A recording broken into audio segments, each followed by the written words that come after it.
Salut à tous, j'espère que vous allez tous bien par la grâce de Dieu.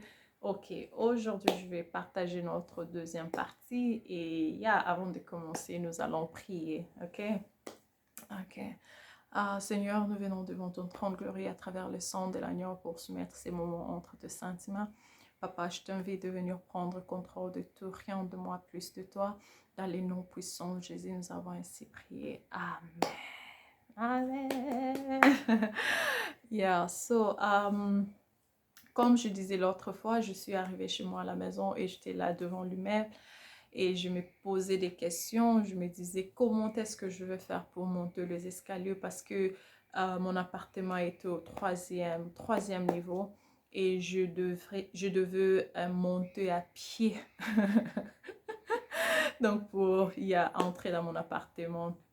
Et pendant que j'étais là, je me posais des questions. J'avais tellement mal à la tête. Je me disais, comment est-ce que je veux faire? Comment est-ce que je veux faire? Et j'avais tellement mal aux genoux. Je n'arrivais même plus à marcher. J'étais juste debout devant l'immeuble et je regardais. Qu'est-ce que je veux faire? Qu'est-ce que je veux faire? Et après, j'ai essayé d'avancer un peu tout près des escaliers. Je fais 5 escaliers, 5 pas, je peux dire. Et après, je me suis dit, non, Julie, tu ne sauras pas. Je n'arrivais même pas. Donc, je voulais même pleurer parce que tellement que j'avais mal, j'essayais de me contrôler, de contrôler mes émotions. En même temps, je me disais, Seigneur Jésus, aide-moi. Seigneur Jésus, aide-moi. C'était tellement difficile. Et après, pendant que j'étais là, je priais à l'intérieur, Seigneur Jésus, aide-moi, Seigneur Jésus, aide-moi. J'ai attendu quelqu'un qui venait vers moi.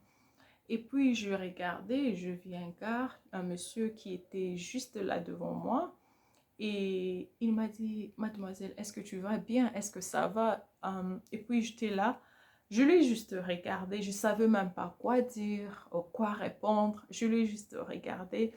Et puis, il m'a demandé, est-ce que je peux t'aider avec quelque chose? Je lui ai dit, je lui ai dit, oui, tu peux m'aider. Si possible que tu m'aides avec mes sachets, les sachets que j'avais. Et puis, si tu peux m'aider, juste euh, mettre ça dans mon appartement, laisser ça devant la porte de mon appartement. Et je vais trouver, je sais même pas, mais je viendrai, je veux juste essayer un peu de marcher lentement pour arriver dans mon appartement. Et puis, il m'a dit, oh, ok. Il a pris les sacs que j'avais, le sachet que j'avais. Et puis, il a commencé à monter les escaliers. Et pendant qu'il partait, j'étais là derrière. Criais. Je criais. Je commençais à pleurer. Je pleurais tellement que j'avais mal. Je ne savais plus quoi faire, comment monter les escaliers. Je commençais à pleurer. Je n'arrivais même plus à me tenir. Je commence à pleurer. Et puis il a crié, ah, ne bouge pas, mademoiselle, j'arrive, reste là, j'arrive. Et j'étais juste là en train d'attendre. Je pleurais comme un enfant. Et il a monté, il est descendu, il est venu. Il m'a dit, comment tu vas? Je vois que tu vas mal, qu'est-ce qui ne va pas? Et puis je lui ai expliqué, non, la situation. Et puis il m'a dit, ok, je vais essayer de t'aider de monter les escaliers. Et puis je lui ai dit, ok. Et puis il a essayé de me soutenir avec ma main droite, de m'aider à faire le pas. On n'arrivait pas. On essayait d'autres façons de m'aider juste à monter les escaliers avec un pied. Je n'arrivais pas. Et puis il m'a dit, mademoiselle, je suis vraiment désolée, pardonne-moi, permets-moi de te porter. Parce que je ne sais pas comment est-ce que je vais t'aider à monter les escaliers si tu ne me permets pas, tu vois, parce que là, je vois que tu ne peux pas marcher, tu ne peux rien faire. Alors, permets-moi de te porter et de t'aider à entrer dans ton appartement. Et puis, je lui ai dit, ok, d'accord. Je ne savais même pas quoi dire, je l'ai juste regardé. Et puis, il m'a pris, il m'a soulevé et il a monté les escaliers avec moi. Et on est arrivé dans ma maison, il a ouvert la maison, la porte, et puis il m'a fait entrer dans la maison. et il m'a mis sur la chaise. Il est entré dans ma cuisine. Il a fait entrer la nourriture que j'avais. Il a placé ça. Il a mis ça dans le frigo. Et puis, il m'a dit, écoute, Jolie, écoute, non, il m'a pas appelé Jolie. Il m'a dit, écoute, mademoiselle, je pense que tu dois aller voir le docteur. Tu dois aller voir un docteur demain matin. Parce que la façon dont je te vois, tu es vraiment, tu as de douleurs fortes. Alors, tu ne peux pas rester comme ça demain matin sans voir un docteur. Et puis, je lui ai dit, j'ai douté parce que je ne pensais pas vraiment que c'était sérieux. Ce qui s'est passé, j'étais là, je disais, peut-être tu iras bien. Il m'a dit, non, non, non, non, tu dois aller voir un docteur. Et en même temps aussi, de partie que j'ai oublié, je lui disais même que je pleurais pendant qu'il m'a fait entrer dans la maison. Je pleurais, je lui disais, je suis désolée, je suis vraiment désolée pour la situation, la façon dont tu m'as trouvée. Et puis je pleurais, tu m'as porté à la maison, c'est vraiment, j'étais vraiment gênée, je m'excusais, tu vois. Et puis il m'a dit, non, non, non, tu dois pas t'excuser, tout va bien. Je sais ce que tu ressens parce que moi-même, j'ai un problème avec mon genou. J'ai eu une opération de genou c'est comme s'il s'est cassé aussi l'os de son genou et puis il y a l'opération, je ne sais pas si il a dit, je pense, une année ou 2 ans passés. Je comprends ta situation, alors ne te dérange pas vraiment de t'excuser de ce qui s'est passé, ma manière de t'aider. Donc, je suis vraiment honorée, je peux dire, content de t'aider, tu vois, parce que si je n'étais pas là, je ne sais même pas comment est-ce que tu allais le faire pour monter dans ta maison, entrer dans ton appartement. Et puis, et puis il m'a encouragé, non, tu dois aller voir le docteur parce que c'est vraiment sérieux la façon dont tu pleures, je vois que tu as des douleurs, ça. Je lui ai dit, ok, merci, je veux le faire, mais en même temps, j'ai douté, tu vois. Et puis, il m'a dit, non, tu prends mon numéro, si il t'est arrivé quelque chose pendant la nuit, s'il te plaît, n'hésite pas de m'appeler. C'était vers 19h, vers 18h, non, 19h, vers 20h que j'étais à la maison. Il m'a dit, si t'est arrivé quelque chose pendant la nuit, n'hésite pas à m'appeler et je vais t'aider, je vais t'amener à l'hôpital avec moi. Nous allons aller à l'hôpital, tu vois. Et après, je lui ai dit, ok, merci. J'étais comme ça, je lui ai dit, ok, merci beaucoup pour ton aide. Et puis, il est parti. Et dès qu'il est parti, c'est comme si la même vision que j'avais vue quand j'étais dans le bas revenait. J'étais choquée. Je me suis dit, quoi? Donc, la vision que j'avais vue dans le bas se répétait. Donc, se devenir réel. J'étais tellement choquée et je commençais à pleurer, je commençais à remercier Dieu. Je disais à Dieu, merci beaucoup, merci de m'avoir aidé, merci d'avoir envoyé le monsieur. Merci, je priais, je pleurais et j'étais vraiment reconnaissante envers Dieu parce que je ne savais pas comment est-ce que j'allais monter les escaliers, vous voyez. Et après, ma maman encore m'a appelé, on a causé, on a parlé, comment tu vas? Je n'avais même pas expliqué à ma maman, regarde ce qui est en train de m'arriver, ça, j'ai juste gardé silence. Je me suis dit non, il est déjà 20h, il est tard, il fait tard, peut-être je veux parler à ma maman ce qui est arrivé demain. Et je gardé silence, on a parlé, et puis c'était ça. Et après ma conversation avec ma maman, mon appel avec ma maman, j'ai appelé mon leader de l'église, mon encadreur, la femme de mon encadreur, elle est aussi mon encadreur. Je l'ai appelée, je lui ai dit, regarde la situation, regarde ce qui m'est arrivé, ça, je lui ai expliqué. Elle m'a encouragée, Jolie. Je pense aussi, demain matin, tu dois aller voir le docteur. Au cas où tu ne te sens pas bien pendant la nuit, s'il te plaît, appelle le monsieur. Je suis sûr et certain qu'il viendra t'aider parce que mon encadreur, eux, restaient, je pense, là où il restait, c'était vraiment loin de là où je restais. Je peux dire, la distance était entre 35 à 40, maybe 35 à 25 minutes, yeah. Et puis je dis, ok, merci, on a parlé. Et puis, yeah, pendant la nuit, non, je mangeais, j'essayais de me détendre. Je pris les quoi, comment on appelle ça encore, le Panado au paracétamol, juste pour me calmer, tu vois.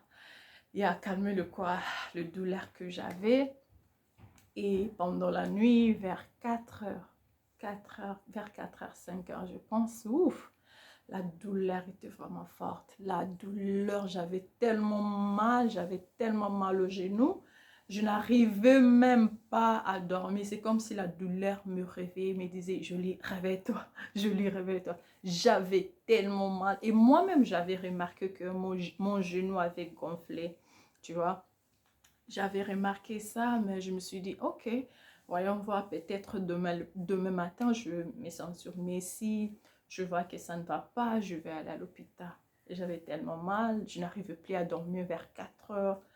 Et je me suis réveillée, je me suis dit, non, non, non, non, non, ça ne va pas, je dois aller à l'hôpital, je dois aller à l'hôpital. J'ai essayé de me prêter, je pris mon sac, ma carte de l'hôpital et je me prêtais pour aller à l'hôpital.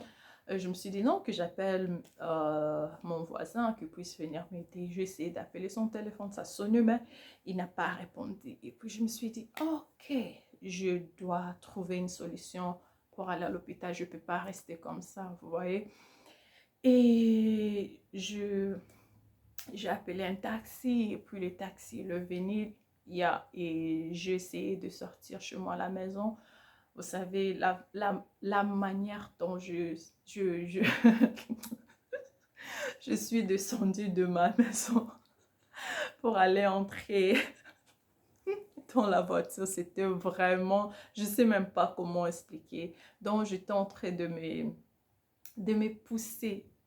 Je ne me poussais pas, c'est comme si j'étais en train de me... comment je peux dire donc, je me suis assise par terre et j'étais en train de me pousser par terre pour descendre les escaliers, vous voyez. Donc, je ne pouvais même pas marcher, j'avais tellement mal au genou et le voisin ne répondait pas.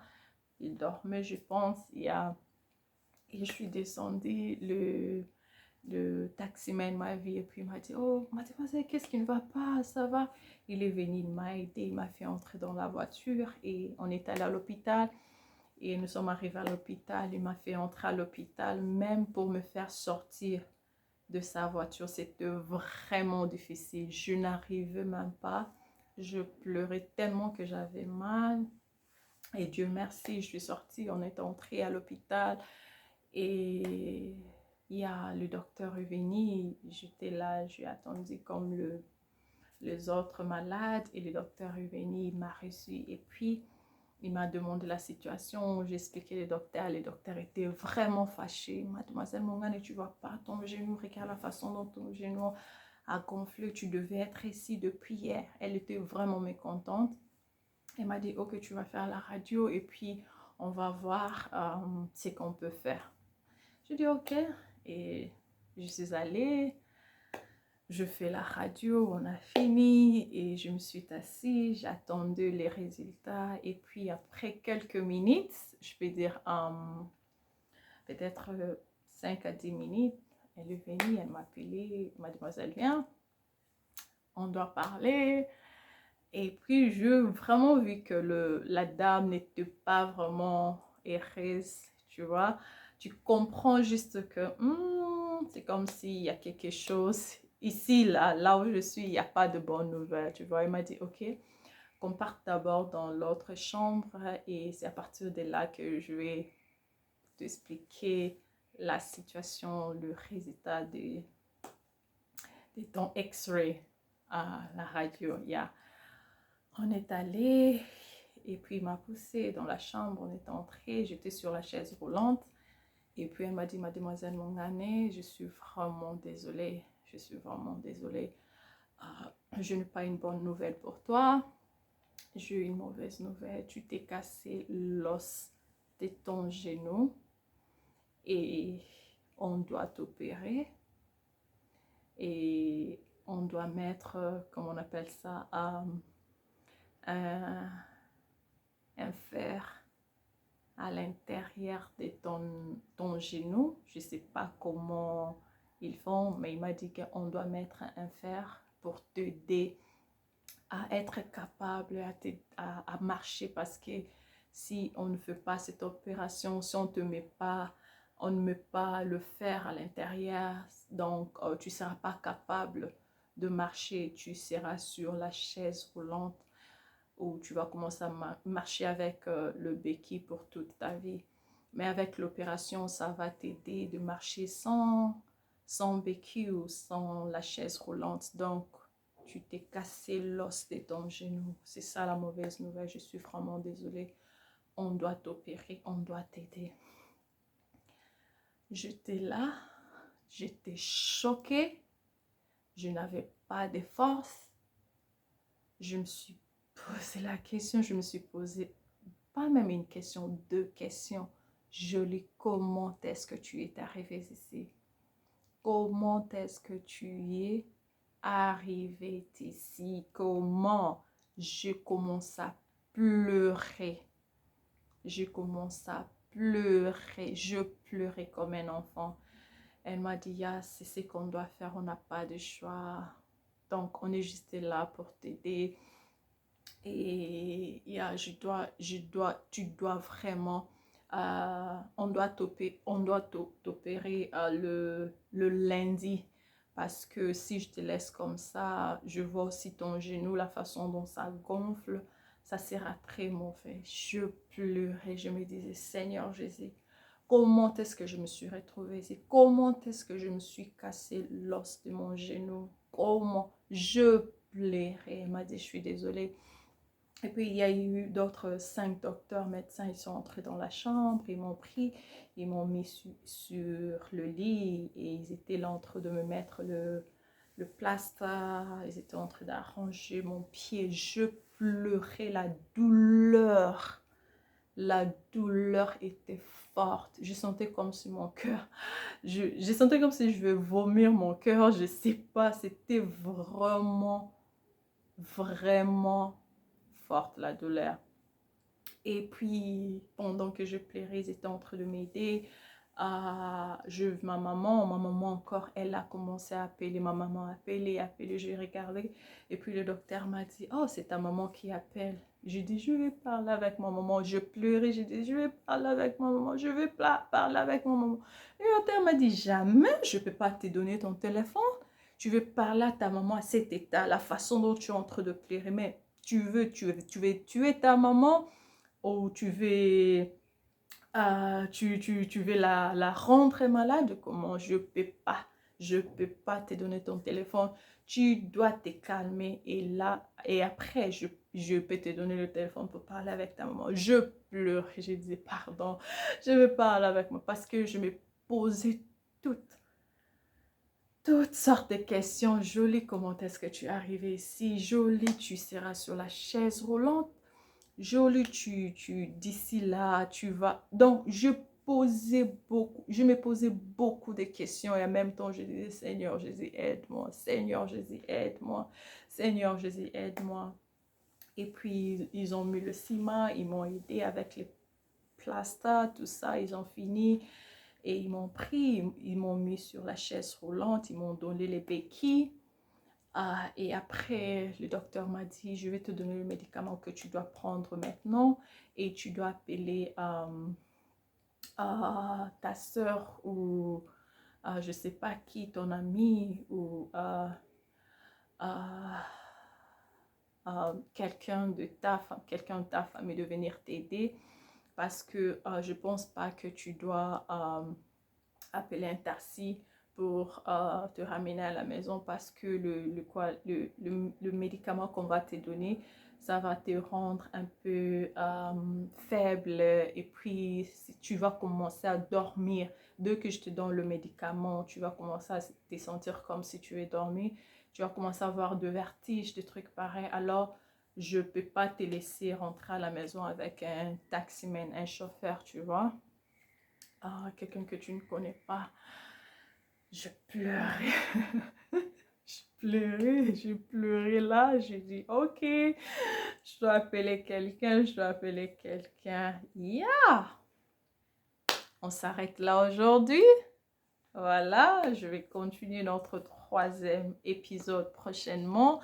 Donc, c'est ça. Le docteur m'a annoncé ce qui s'est passé. Je me suis cassé l'os de mon genou et je pleurais. Je vous dis, même maintenant là, quand je pense à ça, je n'arrive même pas à respirer parce que je ne peux pas imaginer la douleur que j'avais, vous voyez. Mais je remercie Dieu pour tout. Comme la Bible dit, dans toutes circonstances, nous devons dire merci à Dieu parce que cette expérience m'a vraiment, vraiment rapproché de Dieu et ça m'a appris beaucoup de choses. Alors, je vais m'arrêter là aujourd'hui et prochainement, je vais vous parler de qui j'avais appelé, là où j'étais allée et le miracle que Dieu a accompli dans ma vie. Ok, que Dieu vous bénisse. Merci beaucoup et on se revoit bientôt. Bye. Yeah.